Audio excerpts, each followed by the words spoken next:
والصلاة والسلام على من لا نبي بعده ولا رسول بعده وهو خاتم النبيين. أما بعد، فأعوذ بالله من الشيطان الرجيم. بسم الله الرحمن الرحيم. ألهاكم التكاثر حتى زرتم المقابر.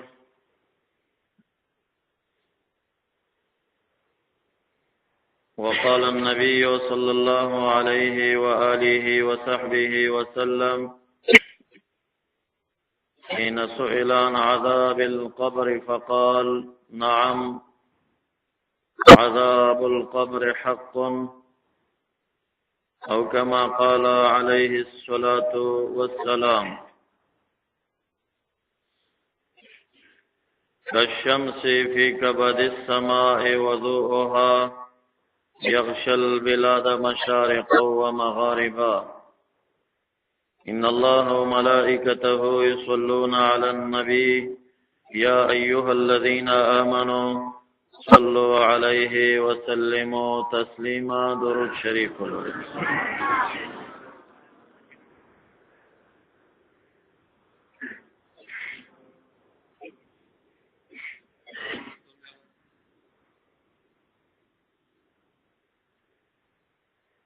زما قابل قدر علماء کرام او د علاقه مشران و کشران، آقای نامدار حبیبی کردگار محمد مصطفی صلی الله علیه وسلم د پاک دین پیروانو، د یو نوجوان پسې د ایصال ثواب په نیت را جمع شویو چې ستاسو د علاقې یو شخص د ورځې وړاندې هغې دنیا نه رحلت کړی دی. نو د دغې محفل د تقاضې په مناسبت زه هم انسان آخری ایام د زنکدن او بیا ورپسې مرحله د قبر د حالاتو او د هغې نه بعد کې بعث، دا څه چې زمونږ استاد سے وړاندې را روان دي د هغې متعلقه یو څو خبرې کول غواړم. معززو، مرګ داسې یو حق څیز دی چې ټول خلق په قائل دي مرګ حق دی او مرګ حق دی، او داسې حق دی چې د هر چا بدي شي، داسې حق دی چې د هر چا بدي شي. سوا د انبیاء علیهم الصلوات و تسلیمات نه چې هغې د رب کائنات محبینو د هغې سره ډېره زیاته مینه وه. انبیاء علیهم الصلوات و تسلیمات مرګ ته نه دي خفه شوي، د هغې مرګ بدې نه شه، خو د انبیاء علیهم السلام نه سوا چې څومره خلک دي د مرګ د حقانیت قایل دي، خو مرګ د هغې بدې شي. زمونږ استاد ګران امام او پیشوا امام ابو حنیفه رحمت الله تعالی علیه دا یو ډېر عاقل او پوه انسان او د ډېر په فتوا کې تحقیق او احتیاط کو. معمولی خبره به نه چاته کافر ویل او نه به چاته مشرک او بدعتي ویل، ډېر محتاط انسان، لوی فقیه او لوی عالم، هغه کله هم په نه خبره چاته مشرک او کافر نه وایي، احتیاط کوي. د لرې علاقې یو شخص ورته راغی زمونږ استاد امام ابو حنیفه رحمت الله علیه ته او ورته ویل چې زمون کلی کې یو شخص دی هغه شخص سو خبرې مکلمات کلام کوي چې تاسو سره یا دا مسلمان دی که کافر دی وی سوای وی هغه یو دا خبره کوي چې زما فتنه ډېره خوښه ده او دویمه دا خبره کوي چې یو څیز حلال نه وي نو زه یې خورم او بله دا خبره کوي چې زه د رحمت نه منډې وامه تښتمه بله دا خبره کوي چې یهودیان او عیسویان هم کله کله خبره کوي او بله دا خبره کوي چې زما حق بدیش امام ابو حنیفه رحمت الله علیه د پرسان او د تپوس سره عقل ورسېده پیدا خو مسلمان دی او پاک سړی دی ښه سړی دی چار څوک دی دا خبرې چې کوي ډېر هوښیار او عقل ډېر تیز و د مبارک یو ورځ په درس کې ناستو 1500 طالبان خدا سي طالبان زما غونډې وطنو ناس مجتهدین وطناس هغه شاګردان هم مجتهدین یو زنانه رااله یو طالب ته आवाज وکړل تراشه یو مڼه یو تور کړو هغه مڼه نیمه سره وا باندې مڼې وي سودا غونم پکې وي زړم وي مختلف رنگونه وي دلته د आवाज رسی او یو د موبایل رڼا ولګوي کفایت کوي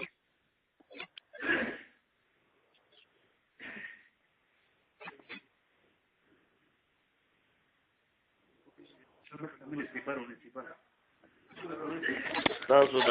بل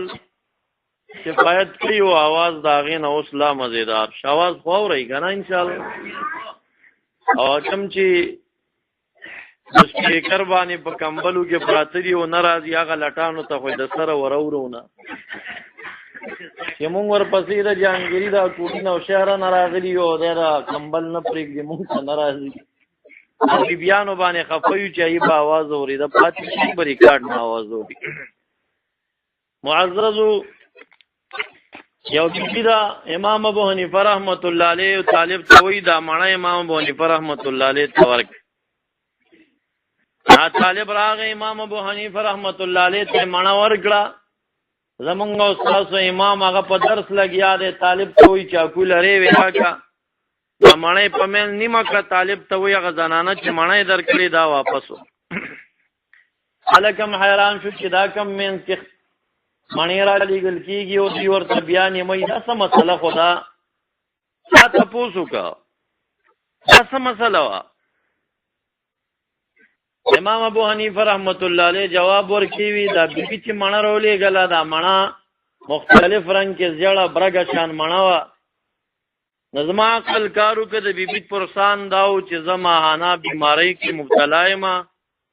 او زما ما هوانا د بیماری چې کومه ده مکمل سره مړې پشال نه ده کله سره شي او کله زیړ شي زسو کوم منځ کوم کنه کومه ما دا مړه په من باندې نیمه کړه ورته می وویل د هرې مړې دا من سپینوي ما ورته وویل تر سوچ دومره صفایي سپینواله نه راغلی نو تا باندې منځ نشته هغه مبارک د عقل ډېر پوه انسانو شخص ته وایي چې دا پنځه خبرې کوم انسان کوي دا خو مسلمان دی سړی دی بیا هغه وایي چې زما فتنه خوښه ده امام ابو حنیفه رحمت الله علیه ورته فرمایي هغه بچی یادی بچی رب کریم فرمایي انما اموالکم واولادکم فتنه یقینا استاسی مالونه او استاسو ولد او بچیان چې دي دا فتنه ده فتنه بچی خرچه ته ګران دي کنه هغه چې وایي زما فتنه خوښه ده بچی به یادی کافر ورته ولې وایي تاویل ورته وکړه خبرې ته وی هغه وایي چې زه د رحمت نه منډې وهم تخمه باران رحمت دې تم ته منډې وایي کافر ورته ولې وایي تاویل وکړه وی هغه وایي چې یو شی حلال نه زه یې خورم او مایي حلال نه دی ته یې خورئ تاویل ولې نه کوي وی هغه وایي چې یهودو نصارا کله سمې خبرې کوي وی سمې کوي که نه قالت اليهود ليست النصارى على شيء وقالت النصارى ليست اليهود على شيء يهودو داسې وویل چې نصرانیان بی دینه دي څومره خبره وکړو او نصرانیان وویل چې يهودیان بی دینه دي دیم سم خبره وکړو خپلو کې خو سمې خبرې وکړې یو بل وی هغه وایي چې زما حق دی شي. امام ابو حنیفه رحمت الله علیه غسائل ته وی مرګ حق دی کنه دی؟ وی حق دی. وی ستا خوښ دی؟ وی زما هم بدی شي. نو مرګ حق دی خود هر چا بدی شي، حق دی خود هر چا بدی شي، د چاوم خوښ نه دی. خدا انبیاء علیهم السلام مرګ خوښ وګوري. ابراهیم علیه السلام ته چې عزرائیل علیه السلام راغی، دا عزرائیل علیه السلام دې کار ته ولی مقرر شي؟ کم وخت نه چې د آدم علیه السلام د تنه مبارک باری تعالی اراده لرله چې جوړه کی، جبرائیل علیہ السلام ته امر وکړ چې د دنیا د ځمکو مختلفو علاقو سره او سپینې مختلفې خورینه سره واخله. دا خوره خو بعضې سره وي، بعضې سپینه وي، بعضې توره وي او بعضې پکې خورنا کې وي. دا کم سړي ته چې سمې مسلې کې او تاثیر پې نه کوي، دا خورنا کې خورینه جوړ شوي. که ته پې څومره سرې واچې نو فصل خو نه کوي کنه. نو جبرائیل علیہ السلام چې ځمکې ته راغی او د ځمکې نه خاوره راټولئ، نو دا ځمکې ورته وژړل او په ژړا ژړا کې د باري تعالی په ذات جبرائیل علیہ السلام ته قسم ورکړ چې د خالق په ذات قسم در کوم چې ما موړه مونږ ته پتر زمانه د آدم علیہ السلام ته نه جوړیږي او بیا د هغه اولاد به بېدیني کوي او د هغې په ضمن کې به مونږ هم جهنم کې سوځو. مونږ موړه. جبرائیل علیہ السلام رحمدلې فرشته وه، هغې د دې ځمکې په فریاد او په ژړا باندې رحم راغی، خاوره یې ټوله نه کړه او تش لاس د خالق رب ذوالجلال درګاه ته لاړ. باري تعالی ته تپوس کوي ما درته امر کړی و چې خاوره راټوله که ولې دې رانهوړه؟ ویې ځمکې وژړل، قسمونه یې راته راکړل، زما پې رحم راغی، پرې مې خدا. باری تعالی ورته فرمایي ته د دې انسانانو د روح د قبضولو جوګه نه یې چې تا پې مقرره کړم. چې نه د ځنکدن ټیم یو د ته په ژړا شي پرېږدي، بس هره ژاړي دا خلک ورته ژاړي، راځه پرېږده روح کې ماخه. خو ډېره رحم دله وختې تا په دې کار نه مقرر. اسرافیل علیه السلام یې مقرر. هغه چې ځمکې ته راغی، ځمکې ورته قسمونه ورکړل، ژړاګانې وکړې، هغه هم پرې رحم راغی، تش لاړ. باري تعالی ورته فرمایي څه مو راوړل د خاورو نه؟ ویې ځمکې ژړل، سخت فریاد یې کو، تا په ذات قسم راکړه، زمونږ پرې رحم راغی، پرې مو خود. باري تعالی ورته فرمایي ته هم د دې قابله نه یې چې زه تا د دې بندګانو په روحونو مقرره کړم، هسې نه چې څوک وژاړي او پرېږدي. عزرائیل علیہ السلام مقرر کا، هغه چې راغی ځمکې ډېر فریاد ورته کو، خو عزرائیل علیہ السلام ورته فرمایي چې ځمکې ستا فریاد او قسمونه په خپل ځای برابر او صحیح دي، ما ته د خپل خالق امر ستا د ژړا او د قسم نه مخکې دی. ورته امر شوي دی چې زه به خاوره ټولوم، که ته ژاړې او که ته قسمونه راکې، خو زه به خاوره ټولوم. خاوره یې ترې ټوله کړه،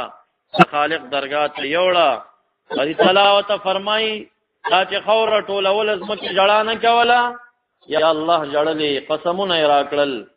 او زما پې رحم هم راغی، خو یا الله ستا دا امر ما ته د هر څه نه مقدم دی. باري تعالی ورته وفرمیل ای عزرائیل علیه السلام، د آدم علیه السلام او د ده اولاد د دې ټولو په روحونو باندې ما تاسې مقرر کړئ، دا به تاسو ترې اخلئ. عزرائیل علیہ السلام څومره لویه فرشته ده،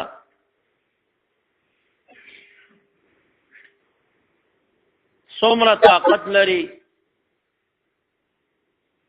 هغه عظیمه فرشته چې په یو ټیم باندې 10 لاکه 20 لاکه نفر په یو سیکنډ کې دنیا کې مړي کنه، په دغه یو سیکنډ کې 10 لاکه نفرو ته دې ځان رسولی شي. ادنه کله هم خلاف ورزي نه ده شوي. هغه عزرائیل علیہ السلام سره د انبیاء علیهم السلام او د اولیاء او د رب کریم د دوستانو خیلو. نو عزرائیل علیہ السلام عرض کوي یا الله بنده په روح باندې ما مه مقرره وه، ولې وی پدی کې انبیاء دي، پدی کې اولیاء دي، دا ستا دوستان دي. او چې ذکر لته نه روح خلم د دې بزړه خفه کېږي، زه به ټول عمر د اولیاء او بازار کې راشم. فرشته د خود اولیاء او د آزار نه یریږي. پنځپیره وهابي هغه څنګه نه یریږي څنګه. اسرائیل علیہ السلام فرشته د خود اولیاء او د آزار نه یریږي. یا الله ما په مقرره وا، ما به د دوی په خیرو کې راولي. باری تعالی ورته فرمای اسرائیل علیہ السلام دې کار ته تاسو قابل یې، خو زه به د مرګ د پاره اسباب جوړ کم او د خلکو ذهن خطت کې دواچوم چې دوی به د مرګ نسبت سبب کوي، خو تاسو به نه کوي. هماغه شان ته وشوه. اصلي بنیادی کار ټول د اسرائیل علیہ السلام. څوک هم د اسرائیل علیہ السلام سره دشمنی نه لري کنه. یو سړی 50 ډزه ولګي، خو د اسرائیل علیہ السلام د ځنکدن د روح تبدیدو کاروایی نه شي، مړ کېږي سړی زخمی مړ نه وي. او یو سړی چې په دریواله بیکاره تمانچه باندې ولګي او په دې خپه ولګي، خو کاروایی هغه کړي بیا مړ خپې غځوي. کار خو ټول د اسرائیل علیہ السلام. اوس خدای تعالی د خلکو د ذهن نه دا وایستل چې تاسو داسې سوچ مه بوځئ چې اسرائیل علیہ السلام دا سړی وژلی. دشمني م څوک نه کوي، زړه نه دا خبره م وته. څوک وایي د تبې نه مړ دی، د کینسر نه مړ دی، تورزیلي نه مړ دی، ډز نه مړ دی، ټیکسر چپه شوي نه مړ. مختلف څیزونه یادېږي، خو اسرائیل علیہ السلام هغه ورکې نه یادېږي. د هر چا دا مرګ بدي شي، انبیاء علیهم السلام مرګ بدي نه شي. ابراهیم علیہ السلام ته چې کله اسرائیل علیہ السلام راغی، د دې نه وړاندې آدم علیہ السلام دا هغه ټیم چې پوره شه، اسرائیل علیہ السلام ورته مخکې راغی. یو ځل حضرت آدم علیہ السلام ورته فرمایي اسرائیل علیہ السلام دې خلکو نه چې روح اخلي نو څنګه راځي؟ وی آدم علیہ السلام زما خو ډېر مختلف صورتونه دي، زه د انسان د عمل موافق یم. که څوک نیک عمل یې زه ډېر نوراني او ښایسته شکل کې راځم، که څوک بد عمل یې زما ډېر رعب د ډک شکل وي. بیا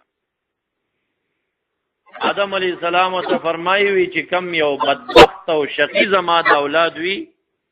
هغه بدبخت تر څنګه راځي ما ته لږ ځان وښایه. حضرت اسرائیل علیہ السلام آدم علیہ السلام ته فرمایي آدم علیہ السلام زما دا شکل ډېر د رعب نه ډک وي، هسې نه بیا په تاسو څه چلو شي، بیهوشي در باندې راشي. ما نه تپوس مه کوه چې زه په څه شکل راځم. آدم علیہ السلام ورته فرمایي ما ته ځان وښایه چې زما د اولاد بدبختو ته به څنګه راځي. داسې یو شکل یې ځان ورته جوړ که چې دا ویښتان دومره غټو روایت کې راځي چې شا د خوا نه ځان پسې لکه ټکټر چې ځمکه اړوي داسې د ځمکه یې ځان پسې راړوله، او دومره د رعب نه ډکو چې د جمعې ورځ ده، مانځه د ټیم نه رستو، زوال نه رستو ټیمو چې اسرائیل علیہ السلام آدم علیہ السلام ته دا شکل وښوده، او د مخې سره په آدم علیہ السلام بیهوشي راغله. او څومره بیهوشي راغله، روانه جمعه وشپې ورځې آدم علیہ السلام بیهوشه پروت. او بیا هغه ټیم د جمعې چې راغی دی را په خود شه، اسرائیل علیہ السلام واپس ورته په یو نوراني او بهترین شکل کې ځان متصور کړیو. ابراهیم علیہ السلام چې کله اسرائیل علیہ السلام راغی، انبیاء ته چې کله راځي نو اجازت یې غواړي. دا پیغمبران د ځان په شان مه ګڼئ ښه، بعضې کمعقل خلک پیدا شوي دي، مونږ غوندې خلک وو. څوک محمد مصطفی صلی الله علیه وسلم شان متعلق به درته وایي، مونږ غوندې سړی وو. نبي اکرم صلی الله علیه وسلم په متعددو روایاتو کې دغه مثلیت چې دوی هم مثل ګڼي نفي کړی دی د ځان نه، صحابه کرامو ته نبی علیہ السلام فرمایي انکم لستم کمثلی، اے صحابه تاسو ما غوندې نه. دا روایت بخاری کې موجود دی، مسلم کې موجود دی، ابو داود کې موجود دی، ترمذی کې موجود دی، صحاح ټول دارا. انکم لستم کمثلی، تاسو ما غوندې نه یې. بل روایت کې راځي ایکم مثلی، استفهام انکاری دی، تاسو کې کم سړی ما غوندې دی، یوم در کې نشته. دغه مثلیت چې دوی یادې په کم مثلیت سره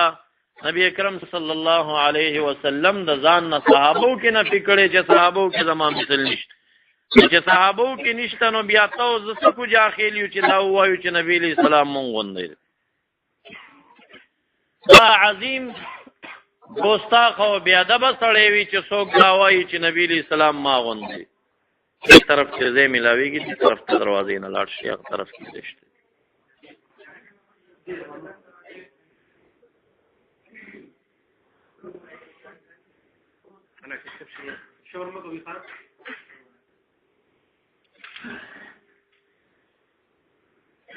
انبیاء علیہ السلام ته چې کله عزرائیل علیہ السلام راځي اجازت ورنه غواړي، اسما دا دنیا خوخی اوسېږه، اجازت وی نو ټیم دی پورا دی، اجازتو که روح بواخلم. دا انبیاء علیہ السلام نه سیوا هیڅ چا نه دا تپوس نه کوي چې زه روح اخلم. البته اولیاء کرام د خدای تعالی دوستان هغوی نه عزرائیل علیہ السلام اجازه نه اخلي چې زه روح اخلم، ستا خوښه ده که خوښه نه ده. دا خصوصیت د پیغمبرانو دی علیهم السلام. او دومره دا چې د اولیاء هم رب کریم ته دومره ګران دي. حدیث مبارک کې راځي، حدیث قدسی دی، رب کائنات فرمایي چې زه یو شکم تردد نکم، یو شکم داسې نه وایم چې دا کار وکم که ونه کم، دا کار وشي که ونه شي، دا نه وایم. سوا د مرګ د بنده زما المؤمن، صحیح مؤمن ولی الله چې کله مړ کېږي، باری تعالی فرمایي چې دی وخت کې چې زه دی وژنم، عزرائیل علیہ السلام ورلیږم، دی خفه وي. او زه چې ورته ګورم که دی دنیا کې نور پاتې کېږي، حالات خرابېږي، فتنه زیاته وي، زه وایم چې دی راقبض کم دنیا نه راواخلم. تردد باری تعالی نه کوي، خو خلکو ته د اولیاءو شان ښیي چې زه یو کار کم تردد کې نه یم، خو چې د اولیاءو روح قبضېږي که یې نه قبضومه، فرشتې ته امر نه کوم چې روح ته ما خلا، نو بیا هغه فتنه یې دغه ولی ته تکلیف رسېږي. نور که امر کوم چې روح ته واخله، ولی خفه وي چې ولې دې مړ کړم. باری تعالی ته نه تعبیر په تردد سره کوي، دې کې تردد کوم چې اوس مړ کم او که مړ نه کم. دا اولیاء هم لوی شان وي. ابراهیم علیہ السلام ته عزرائیل علیہ السلام راغی، نو ته فرمایي چې باری تعالی را لېږلې مکه اجازت وي چې روح واخلم او که دنیا دې خوښه اوسېږه. ابراهیم علیہ السلام ته فرمایي چې باری تعالی خو ما ته خلیل ویلی دي، څنګه خلیل دی چې د خلیل په مرګ خوشحالېږي. فرشتہ لاړه، باری تعالی ته ابراهیم علیہ السلام قول عرض کړ. باری تعالی لوی علیم ذات دی، هغه ته فرمایي ورشه زما خلیل ته ووایه چې دا سره کم خلیل دی چې د خلیل په ملاقات خفه کېږي. ابراهیم علیہ السلام خپې وغځولې،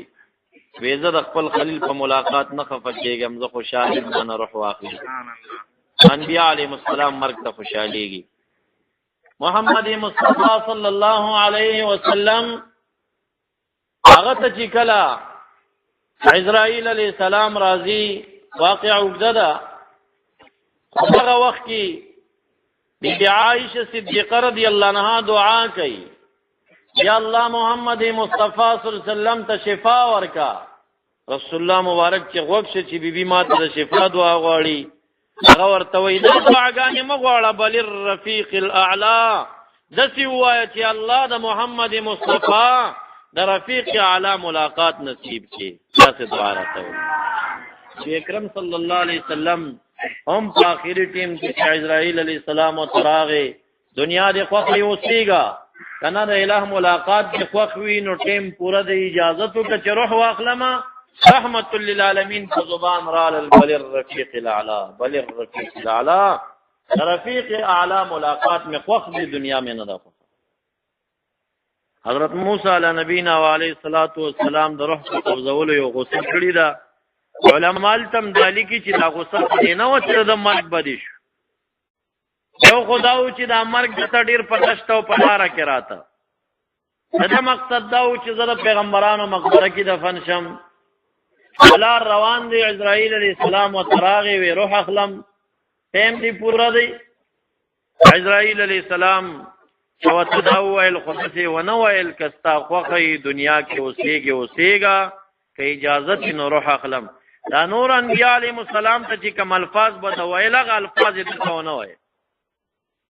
مبارکم سوچو چې زمانه جلال دنیا کې نوم دی نور پیغمبرانو نه اجازه غواړي او زمانه اجازت نه غواړي مسلم شریف حدیث دې سپړی اوچت او اسرائیل علیہ السلام په داسې سپړ هوا هغه دفتر گور کې بهر تر وته انبیاء زور لري کنه لري جواب راکړي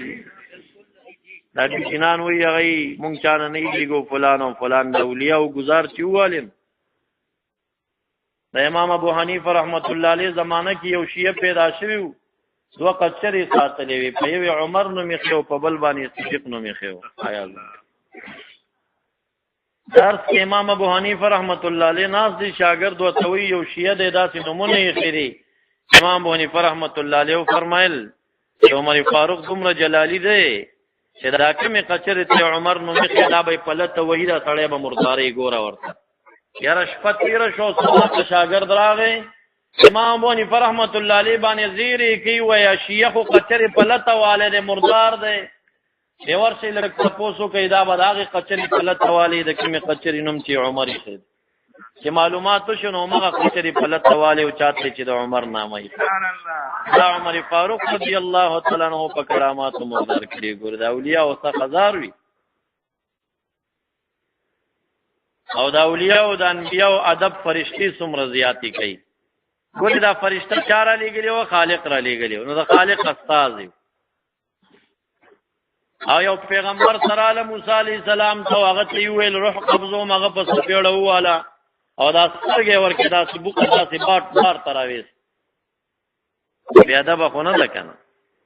پنځ پیریانو و بیانو غنی به ادبی خونه کوي کنه هغه مبارک خاموش او درېدا دومره مونږ وایل چې ولی دی واهله څه پوه شو چې دا جلالی دی خدای تعالی دوست پیغمبر دی کنور سوای حالات نورم په غوسه کې راځي خدا سے تلاړ اللہ تعالی ته فرمای ارسلتنی الى رجل قد فعل بما ترى یا الله تعالی خود سي سړی ته لګلې او ما چې کمای دا کار کړی دی اشاره ورته وکړه زما د سترګې ته ګوره اللہ تعالی او ته فرمای لاړ شبیا سترګې پر خپل قدرت او ته جوړ کړه یا لاړش موسی علی السلام لا عمل روان دی دشت ورته وایا کدا دنیا د خوخه اوسېګا او کنه دنیا د خوخه نه د بری تعالی ملاقات د خوخه نو اجازه ته چې روح واخلي په دې طریقه ورته وایا او دا ورته وایا چې غوی په سرمن لاس کې د استاد لاس لاندې چې د غوی سرمن کې د څومره وختان رالل هر وخت په عوض کې ستاسو دنیا کې یو کال عمر زیات شو په دنیا د خوخه موسی علیہ السلام چې فرشتہ را ل اسرائیل علیہ السلام هغه ته فرمای ثم ما دا دومره وختانو په عوض کلونه چې پوه شي بیا بس چلوي بیا خو مرګ دی یا الان وسوس می قبول لې ما ته دومره صبر وکا چې بیت المقدس تورس لګم بیا رانه روح واخله دې لار کرانه ماخله صبر ورته وکړه بیت المقدس تورس مسلم شریف حدیث منهاج کې امام نووي رحمت الله علیه مسلم شرح کوي دا حدیث راغلی پیدا ولی موسی علیہ السلام دومره ویل چې اجازه دومره در نغواړم چې دومره صبر وکړه چې زوره سیګم بیت المقدس ته ولی ویل پیدا دې د ویل لأدفن في مقابر الصالحین التا بیت المقدس ته نږدې په مقبره کې 10,000 پیغمبران او اولیاء دفنو.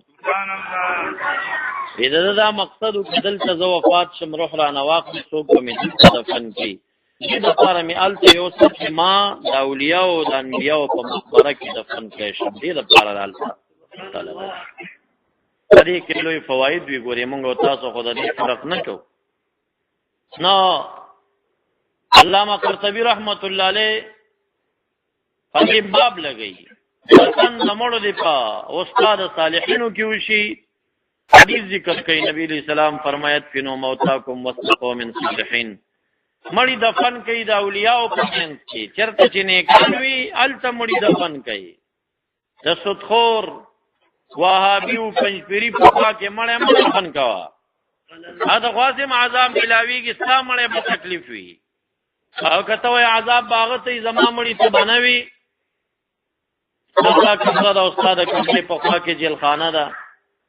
په دې جیلخانه کې یو بندي تړلی دی او ټوله شپه یې په کوړو باندې وهي او رمباړې وهي.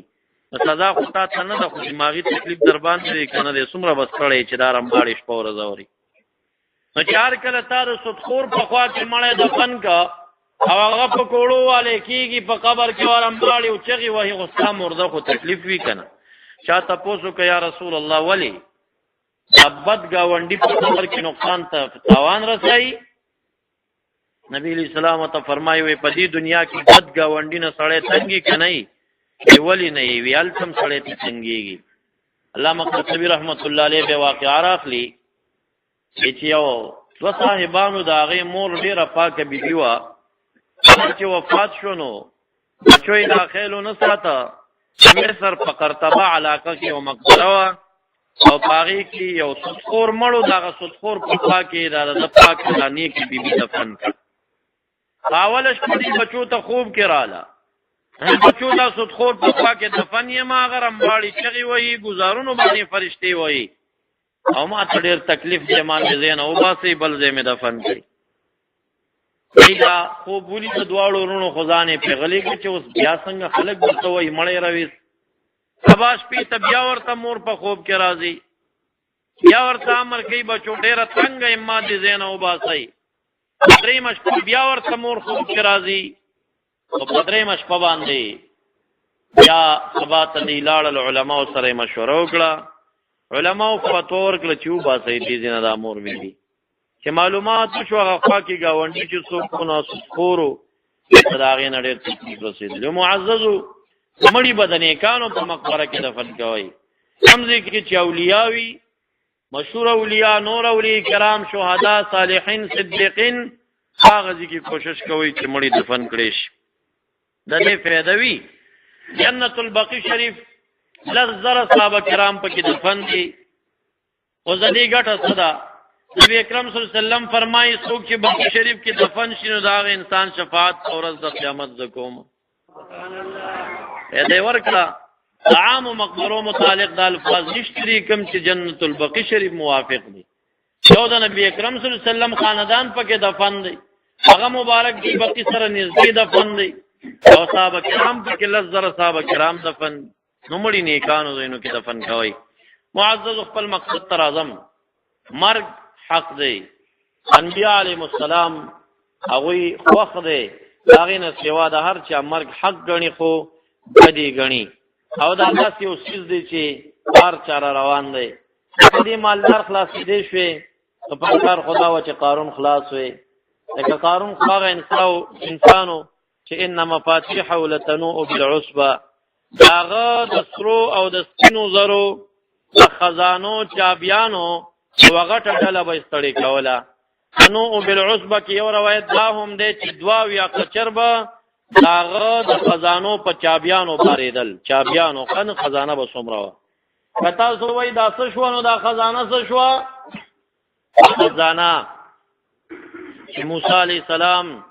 کله د قارون د تزویو او قارون یو زنانه ته پیسې ورکړې چې موسی علیه السلام بیان ته ودرېږي، دا آواز وکړه چې موسی علیه السلام عیاذا بالله ما سره بدکاري کړې، بدنامې کا. لویه جلسهګاه کې موسی علیه السلام بیان کوي او قارون چې کومه زنانه ته روپۍ ورکړي دي چې دا زنانه څنګه پاسيږي موسی عليه السلام معجزه وا هغه جلال او کمال چې د دې زنانه دا ژبه دومره راوته چې لند نعمت را پریوت قال ما فی غفتا اعلانو کا تچار علی گله سره مقصدو بما ته قارون پیسې را کړې وي چې تدا سے تور په موسی عليه السلام او حضرت موسی عليه السلام په جلال کراغه الله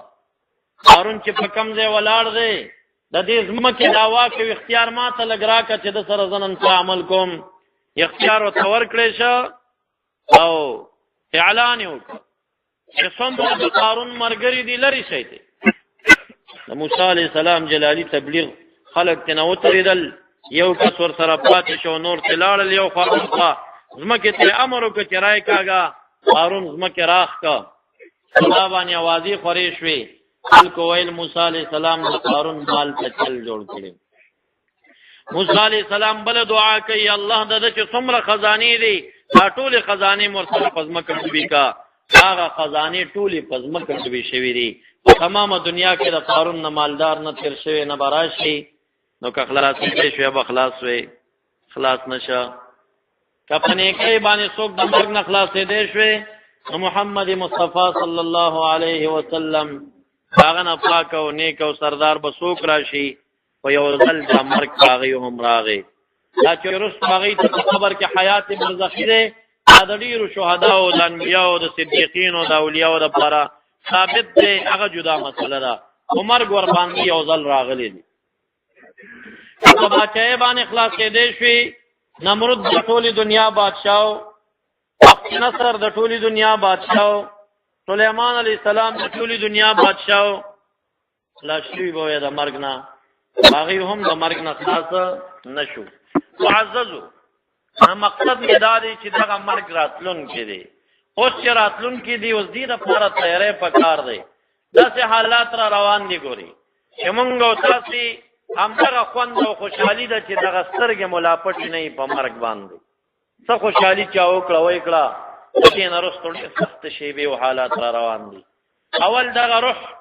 چې د انسان نه قبضول شي دغه روح چې د یو وختنه ساوزي یو وختنه استاد یو وختنه چې ساوزي روایت کې راځي په انسان دومره درد چیریږي لکه زر کرته چې انسان په تور باندې ټوټه ټوټه شي تمام وجود نه چې روح زی اب کوم حال وي او روایت کې راځي چې مردا په دغه ټیم کې چې روح ته تل کېږي ډېر صح حال کې وي د سر فرشتو نیولې وي د خپې فرشتو نیولې وي روایت کې راځي کدا فرشتو نیولې او تړلې نه وي نو تاسو به یو محتضر چې تاسو مرګ راځي فقط چې پیدا کړي نه وي دی په پښتو په ځنګلو کې د اسرائیل علی السلام نه منډه وهاله په دغه ټیم کې سمریستیا کنټرول کړی وي د خپل کار نه کوي د اندامونه کار نه کوي چې عقل کار کوي هغه ته فرشتو نیولې ورته نو په دې انداز کې د روح غسل شروع شي بیا ترخواله څومره دی عیسی علی السلام معجزه باندې مولي ژوند کړی باذن الله معاصر حقیقی باری تعالی نسبت د مجاز وی دا چا ورته ویل دلته یو زوړ قبر دی راشه دارا تر ژوندې کا چراغ ودري دا ویدا د نوح علی السلام د زوی قبر دی دا ژوندې کا عیسی علی السلام خوا کې یو غونډي واغې تورغه دا غونډي نه دا خوره په دې لپاره واچول ویدا سړي چې مونږ ته پته نشته ویدا د نوح علی السلام د زوی پوند ده دا پیسوم درته ویدا را ژوندې کا یقوم باذن الله د الله په اذن تم پاسا هغه را پاسې ده چې را پاسې ده د سره او د ګيري دا وختانی تک سپینو عیسی علی السلام ته تپوس کوي د ابراهیم علی السلام نه مخکې د چاپګیره کې سپین نه لګید دا خو ابراهیم علی السلام زمانہ کې یو وخت سپین شه تپوس کوي الله لګیره کې سپینواله ولې راغې ودا عزت وی اللهم فزدها دا عزت دین دا عزت نورم سیوا ټول را تسپینا کا اول د ابراهیم علیه السلام ګیره سپینه شوې ده، د دې نه مخکې د چا ګیره نه سپینې ده. نوح علیه السلام خو ډېر مخکې تېر شوی. نو عیسی علیه السلام ته تپوس کوي چې ستاسو زمانه کې ګیره نه سپینې ده، ګیره دې ولې سپینه شوه؟ ای عیسی علیه السلام دا اوسه پورې په قبر کې هم سپینه نه وه، خو چې دا تا را باندې آواز وکړه چې قم، ما وی که د قیامت ورځ ده. وی دومره دهشت او یره را باندې تېره شوه چې دغه یو آواز سره د سر او د ګیرې ویښتان مې سپین وګرځېدل. نعرې تکبیر، نعرې تکبیر، نعرې رسالت، نعرې رسالت، مولانا غلام حضرت غلام صاحب. نو بیا ورته فرمایي چې ستا ټیم نور نشته دی، واپس سمله چې وفات شي. هغه سره دا غم پیدا شو چې ما خو یو ځل قدم تېر کړی، دا نور مړي چې یو ځل مړه شي نو بیا قیامت کې را پاسي، نو تا زه په معجزه ایله بله رالې په ما باندې دا معجزه ښکاره کړي. اوس به ما نه بیا روح اخیستلی کېږي، بل ځل قدم به را باندې را شي. ای عیسی علیه السلام دعا راته وکړه، 1800 کاله مخکې مړ شوی ما، اوس چې د را پاڅولم د مرګ او د دې ټیم منځ کې 1800 کاله شوي دي. خو والله العظیم چې د زنکدن کم تریخوالی دی اوس هم زما په دې تلخ کې پروت دی په دې حل. څومره دعا راته وکړه چې بیا را باندې هغسې زنکدن تېر نه شي، دا خو تا په ما کې معجزه ښکاره کړه او په ما د ډبل زنکدن یې راوست. بیا ورته عیسی علیه السلام دعا وکړه، وی تعالی د ده په دعا به هغه زنکدن پې اثر کړي، دوباره وفات شو. د زنکدن داسې حالات دي. د هغې نه بعد دا روح کله تا نه ایستلی کېږي موتانه، یا به شقي وي یا به سعید وي، یا به نیکبخته یا به بدبخته. زه څه خبر یم چې زما نوم په نیکبختانو کې لیکل شوي کې په بدبختو کې، او تاسو څه خبر یې چې نومونه هم په کم یو کې. بی رابعه بصریه رحمت الله تعالی علیه دې واده نه کول. حسن بصری رحمت الله علیه په جرګه وکړه، دا ډېر لوی محدث او صوفي و. بی رابعه بصری رحمت الله تعالی علیها ورته وویل زما څو پوښتنې دي، جواب دې راکړه، هغه سړي سره نکاح کوم. وی څه؟ وی باری تعالی چې دا ټول انسانان د دې روحونه د وړو میږیانو په شکل پیدا کړل، څه یمین طرف ته ویشتل وی دا د جنت دپاره دي، او څه یسار خوا ته ویشتل وی دا د جهنم دپاره دي.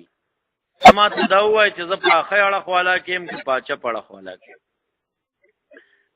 حسن بصري رحمت الله علیه ورته وفرمیل ما ته خو د دې پته نشته. وی بیا چې ما نه روح اخیستلی کېږي، فرشتې د رحمت راځي او فرشتې د عذاب راځي، ما نه به روح کومې فرشتې اخلي؟ ما ته خو د دې پته نشته. بیا عملنامه چې را کولی کېږي په ښی لاس به وي که په چپ لاس به وي؟ ما ته خو د دې پته نشته. وی چې ما تر څو د دې معلومات نه یې کړی نو ما ته د واده څه شوق نشته او خوند نه راکوي، ځکه چې ما سره د دې غم دی. معززو موږ تاسو ډېر بېغوره شوي یو.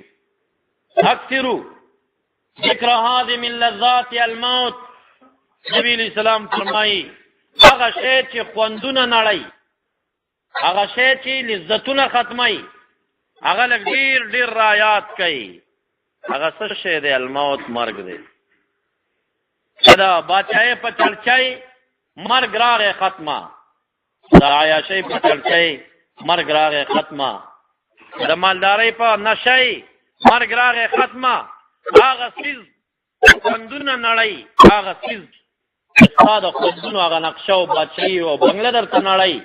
هغه وی ډېر ډېر یاد کوي. هغه څه شی دی؟ مرګ دی. داسې اولیاء هم تېر شوي دي، هغوی په شپه ورځ کې 500 کرتې به مرګ یادولو. داسې اولیاء هم تېر شوي دي چې هغوی به 50 کرتې د ورځې پوزې سر ته کتل چې زه خو به مسخه شوی نه یم، ما نه خو به شادو خنزیر نه جوړ شوي، یا به یې شیشه کې وکتل یا به یې د پوزې سر ته وکتل. مونږ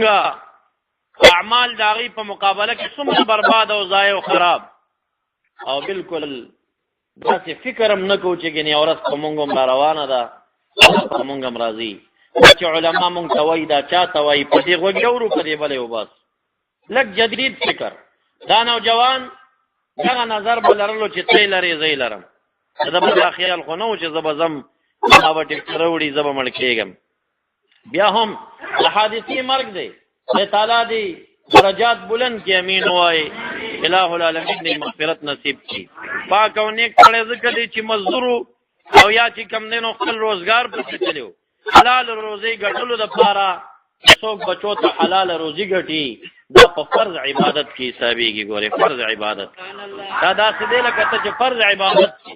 دغه سلام ته اجر لري معززو یا د رحمت فرشتې نیکانو ته ولاړې وي او د جنت په ورېخمو کې هغه ستا روح چې نیکبخت دی الہ دې موږ او تاسو نیکبختانو کې شمار کړي دا تاو کې او د رحمت دا فرشتې روان او که سړی بدبخته وي چې د عذاب فرشتې راورسېږي او دا روح یې د مردار د چیرو دی په شان آواز هم پې کوي څومره مردار دی څومره بدبویه دی سخت بوی تې نه ځي چې نیکبخته وي خوشبویه وي د نیکبخت روح روان کې اسمان خواته فرشتې نورې فرشتې د اسرائیل علیه السلام نه هغه کارکردګي فقط د روح قتل دی پولیس راورسېږي که نیکبخت فرشتې د رحمت راورسېږي هغوی ته یې وسپاري که بدبخت فرشتې د عذاب راورسېږي هغوی ته یې وسپاري اسرائیل علیه السلام ورسره نور څه کار نه وي لاړ شي اول اسمان ته چې نیکبخت روح ورسېږي دلته د اسمان دروازه ورته کولاوي وي ډېرې دروازې کولاوي وي ډېرې دروازې کولاوي وي هره دروازه کې فرشته آواز کوي دا خوشبویه دا نیکبخت روح دې ستړی مه شي فرشتو ته وایي خیر دی دا ښکلی روح زما په دروازه راولئ چې هره دروازه لیکلې شوې وي هغه باندې د روح دننه کړی شي فرشتې ورته استقبال کې ولاړې وي د مرحبا مرحبا آواز ورته کېږي دویم اسمان دریم اسمان حتی کې باری تعالی حضور ته دغه روح پیش کړی شي د باری تعالی د طرف نه هم ورته دا وي مرحبا بالروح الطیب والنفس الطیب څومره خوشبویه او پاک روح راته راغی غیر خوانم سړی دې مشي په خیر دې راشي فرشتو ته امر وکړي دا یوسئ علیین ته بدبخت روح د عذاب فرشتې راواخلي نو چې اول اسمان ته ورسئ هلته دروازې پې بندې شي آواز ورته کېږي دا بدبویه روح دا بدبویه نفس دې پاک وطن ته مه راخېجوئ لرې کوئ هغه ځای نه امر ورته وشي باری تعالی د خوا امر وشي چې دا جن د اوو ځمکو لاندې یو جیلخانه ده هغې طرف ته یې ولئ او د هغه اسمان نه یې د اومې ځمکې لاندې ولي او هغه جیل کې ګزار کړي د بدبخته دا روح خو بیا دومره ټیم کې چې ستا کفن او غسل کېږي دومره ټیم کې دا کاروایي د نیکبخته سره او د بدبخته سره خلاص شي د نیکبخته دا روح بیا راشي د دې کسان او د سړي په منځ کې وي د بدبخته دا روح هم بیا راولي د دې کفن او د دې سړي په منځ کې وي دا څومره خلک چې جنازه کې روان وي دته ښکاري چې دا څوک چې ما پسې څه وایي څوک پسې خبرې کوي څوک یې صفت کوي دی پې پوهېږي دی ګوري د دې ځینه ورته ښکاري چې هغه قبر کې ما ته اور دی او که د جنت باغچه ده اوري ماران لړمان وي دی چغې وهي هموړی ما دې کندې ته رمباړې او چغې وهي خو څوک یې اوري خو نه که نه او نه هغه سړی دی چې هله وایي تېزه بوځئ جنازه تېزه بوځئ دی چغې وهي او که نیکبخته وي د جنت کې هغه باغچه ګوري قبر کې هغه آواز کوي قدموني ډېر مخکې کوي تیز مې کوي زر مې اوچت کوي د کور نه یې څاروی مې مه خپل هغه ځای ته مې ورسوئ جنازه وشي دا جنازه د شفاعت په نیت وي دا سپارش وي دا دومره خلک راغونډېږي دعا غواړي حدیث مبارک کې راځي 40 نفر چې چا باندې کې جنازه کې شریک شي وایي چې الہ دا مړی وبخي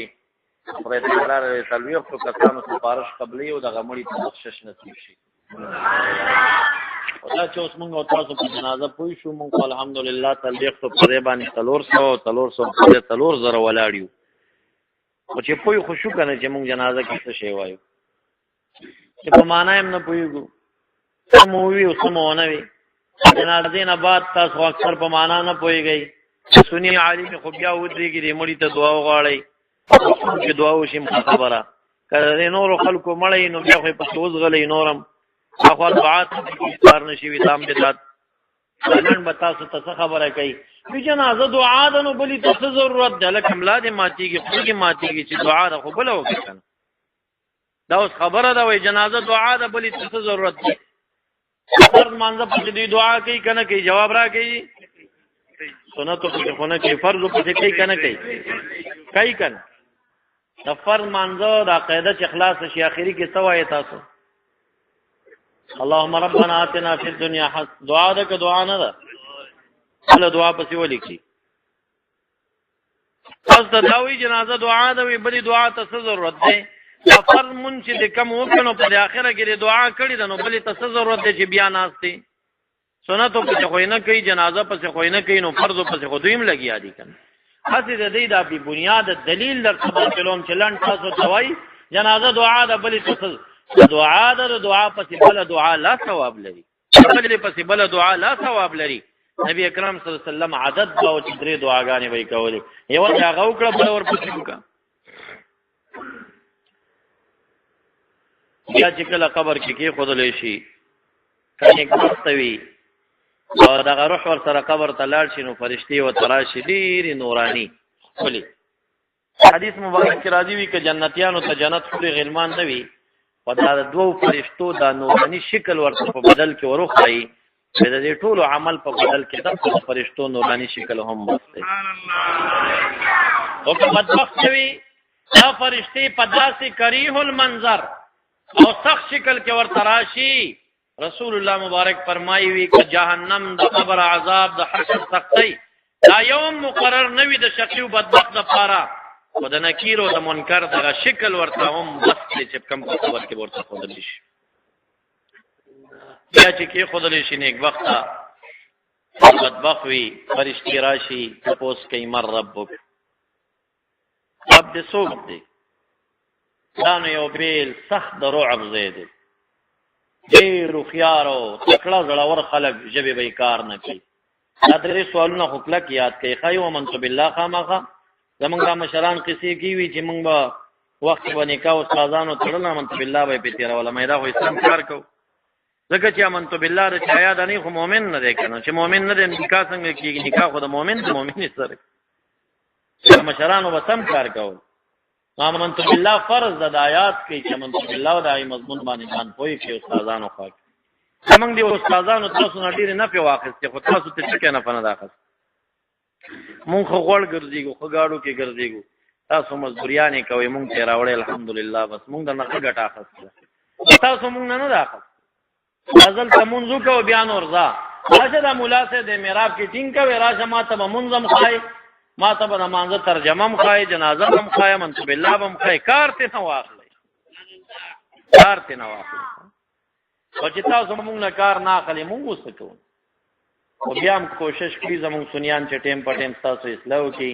الہ دې دوی ته خیر ورکړي امين وای معزز او مقصود مدادي چې دا درې تاسو نه کلک یاد کړئ چې قبر کې کېږي مر ربک رب دې څوک دی دا خو فرشته وي دا کته نم یادې ما یاد او فرشته د وي مر ربک ته دومره یاد کړه چې اول تاسو د رب کېږي نو دا یاد کړه چې ربي الله ربي الله دغه سوال جواب په عربی باندې دی ګوري دا یاد کې اسنه چې به ته وي ما ته خو ناراضي بیا وس چل کې پښتو جواب نه قبلې ګوري ښا تو ورته ډیرو ای زما رب الله دې دا سره نه مني ربي الله عربي وایي دا یاد کوي کنه مانزه په شان کې یاد کوي چلتا سوال جواب دې مخه تر روان اسلام خلک د غړانګو په څو ډیر خوشحالي کې فرازید نن خو ما تاسو ته داستان رانی ولې دي کنه دا یو پیدا منی خبرې دي تاسو د پاره ربي الله بیا دیم تپوس درنه کوي ما دینو کا دین دې څه شی دی دا تپوس هغه کوي نو دویم جواب د دین دی تبه جواب ورکې دینی الاسلام دینی الاسلام زما دین اسلام دی بیا درنه تپوس کوي من نبیو کا نبی دې څوک دی صلی الله علیه وسلم نو تبه جواب ورکې نبی محمد رسول الله نبی محمد رسول الله زما نبی محمد دی رسول الله د خدای تعالی رسول دی دا ورته وایي یدین بعد ما تقول فی حق هذا الرجل کی سړي بارکه سوای دا چې هاذا اشاره ستاره دي چې علماء او تعویلات دي د عوام مغلط نه دي خدا تاسو کیږي چې نبی اکرم صلی الله علیه وسلم متعلق به تاسو شي چې دې شخص متعلق سوای دا تاسو منافقان راګیر شي منافق به وایي دا نور جوابونه به ورکړي او ورته د نبی اسلام تصویر پیش شي یا داغه متعلق پرسانو شي ما تقول فی حق هذا الرجل چې سړي بارکه سوې دا څه شه ده منافق به وایي ها ها هغه سړی چې ونخلی او ورخطا شي اما شومان چې کله استادان کلاس کې یریږي هغه دې تاسو کې د خپل نه کیږي خبره په خپل ناراضي دا شان حال به په منافق سواری شي الله دې موږ تاسو ته وساتې مين او چې کوم نیک بخت عاشق رسول وي هغه به وایي دا زمان نبی محمد صلی الله علیه وسلم او منافق به وایي دا یو سړی دی او یقال له فی الدنیا لا ادري دنیا کې د پچا یو نوم خستو خو اوس پوهیږه مننو چې څه نومو هغه نوم بم تی یاد وځي نوم چې نیک بخت دی د محمد مصطفی صلی الله علیه وسلم نوم ته یاد وځي اب ورته واخلي نبی ورته فرشتي امر کوي نوم کنامت العروس ودشه تاسو ودشه لکه غناوي چې سحر کې خوب کې تو کې نه را پاسې کار د پاروي مکه وای دا مپوسوي مې تکلیف وای څو کارو څه نه لري دغه شان ته ودشه مې دې آرام خوب کوي قبر وسع له في قبره 70 في 70 دا قبر او یا پاویا غزونو کې ورته فراخ کړی شي لا فخر بدبختوي کافر وی په مر ربک کراګیر شي ما دینک من نبیک کراګیر شي منافق لما تقول فی حق هذا الرجل کراګیر شي جواب نشي کول او بیا دغه بدبخت باندې یو کم سل ماران مقرر شي دا مار د جامه او دا جبا دي زبانی وټکونه ور کوي دي نه بیني دغه یو مار رحمت للعالمین فرمای ک دنیا تخکار شي او یو اسویلو کی په مخ د دنیا کې بشین بوټه پاتې نشي دومره تیز زهر نه دا یو کم سل ماران په یو بدبخت بل مقرر دي لړمان بوي نبی اکرم صلی الله علیه وسلم صحابه کرامو ته فرمایي صدر ته وایم چې هغه څنګه لړم دی او څومره غټ دی وېدا بدر ته وایم چې لړم به مثل البغلتی لکه قچر مو لیدلې دی خر نه غټ وي داس نه وړو کې وي یو لړم به دومره غټ وي دا په قبر کې په دې مردبانې مقرر وي او حفرة من حفر النيران د جهنم د کندونه یو کند وګرځيږي او نمر کې وي عذاب او تکلیف وي پکې دا اس عذاب هم درته ملو نشي معززو خدا سے سوچو چې دې څنګه دې کې دی واچي او درته وي چې د قیامت الله دا ډیره رسو ټینګر کی ای پوری دلته پروتو سا